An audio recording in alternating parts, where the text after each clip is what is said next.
నమస్తే welcome to our channel. ఈరోజు big boss హౌస్లో 47 డే రివ్యూ ఒకసారి చూద్దాము. అండ్ కంటెండర్షిప్లో చాలా టాస్క్లు అయితే పెడుతున్నారు, అవన్నీ కూడా చాలా చిరాగ్గా అనిపిస్తున్నాయి. అండ్ ఈరోజు ఎపిసోడ్ కాస్త సరదాగానే స్టార్ట్ అయిందని చెప్పుకోవాలి. సంజన జైలు నుంచి వచ్చేసింది అండ్ ఆ తర్వాత అందరూ సరదాగా మాట్లాడుకున్నారు. రీతు అండ్ పవన్ ఏ విధంగా మాట్లాడుకుంటారో దాన్ని టాస్క్ లాగా ఒక స్కిట్ లాగా చేసి చూపించారు తనూజ అండ్ ఇమ్ము ఇద్దరు కూడా. అండ్ కొంచెం నవ్వులు పోయించారని చెప్పాలి ఎపిసోడ్ స్టార్టింగ్లో.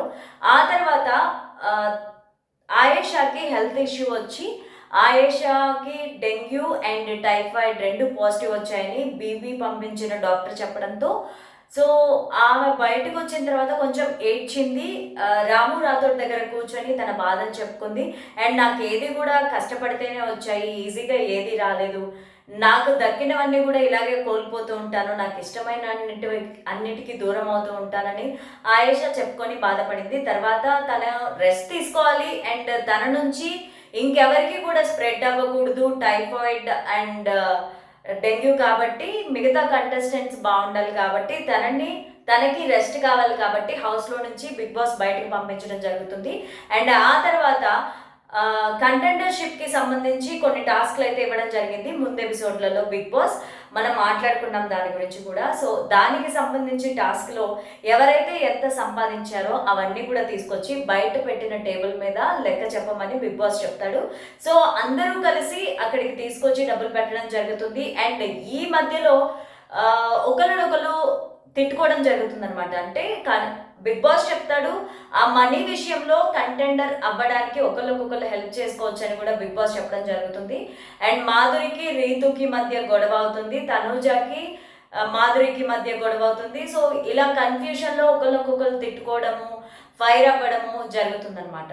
సో ఆ తర్వాత క్యాప్టెన్సీ అవ్వడానికి కంటెండర్ ఎవరైతే అవుతారో వాళ్ళు క్యాప్టెన్ అయ్యే అవకాశం ఉందని బిగ్ బాస్ చెప్పడం జరుగుతుంది. ఇందులో ఇమాన్యుయల్ అండ్ తనూజ, రీతుకి ముగ్గురికి కూడా క్యాప్టెన్ అయ్యే అవకాశం ఇస్తాడు Bigg Boss. And Bigg Boss captain అవ్వాలి అంటే ఒక గేమ్ అయితే ఆడాలి, ఒక టాస్క్ మీరు ఫుల్ ఫ్లెడ్జ్డ్గా ఆడితే మీరు క్యాప్టెన్ అవ్వచ్చు అని కూడా బిగ్ బాస్ చెప్పడం జరుగుతుంది. సో ఆ టాస్క్ ఏంటంటే హ్యాట్తో వేట అనే ఒక టాస్క్ అయితే పెట్టడం జరుగుతుంది. హ్యాట్ని గ్రౌండ్లో మిడిల్లో ఉంచి దాన్ని పట్టుకొని ఎవరైతే క్యాప్టెన్ అవ్వకూడదు అని మీరు అనుకుంటున్నారో వాళ్ళ నెత్తి మీద ఈ క్యాప్ని పెట్టాలి అని చెప్పి కూడా బిగ్ బాస్ చెప్పడం జరుగుతుంది. సో దీంట్లో తనూజ అండ్ ఇమాన్యుయల్ చాలా బాగా ఆడడం జరుగుతుంది. అండ్ రీతు కూడా బాగా అగ్రెసివ్గా ఆడుతుంది. బట్ రీతు క్యాప్టెన్ అవ్వాలని హౌస్లో చాలా మంది కోరుకోవట్లేదు. అండ్ తనూజ క్యాప్టెన్ అవ్వాలని అయితే కోరుకుంటున్నారు. అలాగే ఇమాన్యుయల్ క్యాప్టెన్ అవ్వాలని సంజన గట్టిగా కోరుకుంటుంది. వీళ్ళ మధ్య చిన్న గొడవలు జరుగుతూ ఉన్నాయి, కానీ టాస్క్ వచ్చినప్పుడు మాత్రం చాలా గట్టిగా పోరాడుతున్నారని చెప్పాలి. తనూజ అండ్ ఇమాన్యుయల్ ఇద్దరు కూడా బాగా సపోర్ట్ చేసుకుంటూ ఆడుతున్నారని చెప్పాలి. అండ్ ఈ టాస్క్లో ఇమాన్యుయల్ అయితే గెలవడం జరుగుతుంది. అండ్ మాధురికి దివ్యకి, మాధురికి రీతుకి అస్సలు పడ్డం లేదు, గొడవలు జరుగుతున్నాయి. ఎందుకంటే ఇంతకుముందు కంటెండర్షిప్లో వచ్చిన మనీని రీతు పవన్ గెలవడానికి పవన్కి ఇచ్చింది మనీ.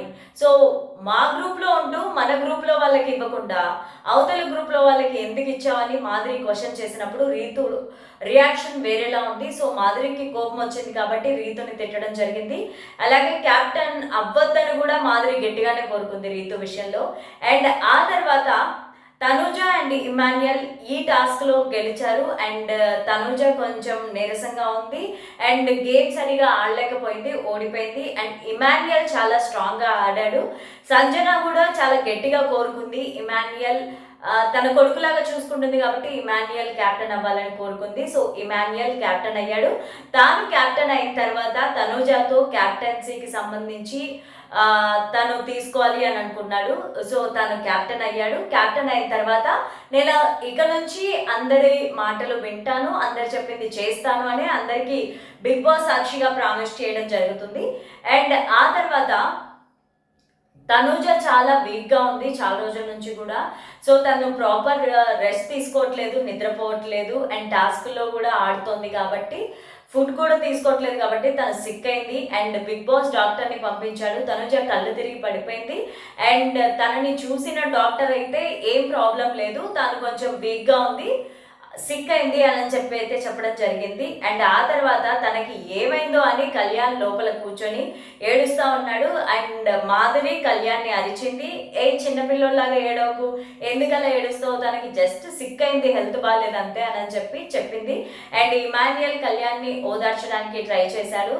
సో ఈ రోజు ఎపిసోడ్ అంతా ఈ విధంగా సాగింది. మొత్తానికైతే జబర్దస్త్లో మంచి ఫేమ్ని సంపాదించాడు ఇమాన్యుయల్. చాలా చిన్న స్టేజ్ నుంచి కష్టపడి పైకి వచ్చాడు ఈ అబ్బాయి. అండ్ తాను అనుకున్నది రీచ్ అయ్యాడు 50% అయితే నేను అనుకుంటున్నాను. తాను క్యాప్టెన్ అవ్వగలిగాడు, అంతమందిని చూసుకుంటున్నాడు అని అంటే గ్రేట్ అని చెప్పాలి. ఇమాన్యుయల్ చాలా కష్టపడ్డాడు జబర్దస్త్లో, లేడీ గెటప్స్ కూడా వేశాడు. అండ్ తన కామెడీ చాలా బాగుంటుంది. బిగ్ బాస్ హౌస్లోకి వచ్చిన తర్వాత కూడా తాను కామెడీతోనే తను గెటాన్ అవుతున్నాడనే చెప్పాలి. అండ్ ఇమాన్యుయల్ క్యాప్టెన్ అయ్యాడు మొత్తానికి. అండ్ రేపటి నుంచి ఇమాన్యుయల్ క్యాప్టెన్గా ఎలా పరిపాలిస్తాడు బిగ్ బాస్ హౌస్ని, అండ్ తన హౌస్ మేట్స్ అందరినీ ఎలా చూసుకుంటాడో చూడాలి. అండ్ మీకు ఈ రోజు ఎపిసోడ్లో ఏం నచ్చిందో నాకు కింద కామెంట్లో తెలియచేయండి. అండ్ ఏవైనా సజెషన్స్ ఉన్నా కూడా కామెంట్లో తెలియచేయండి. Thank you for watching. BB గురించి ఇంకా అప్డేట్స్ కావాలి అనుకుంటే మా ఛానల్ని తప్పకుండా సబ్స్క్రైబ్ చేయండి. Thank you so much.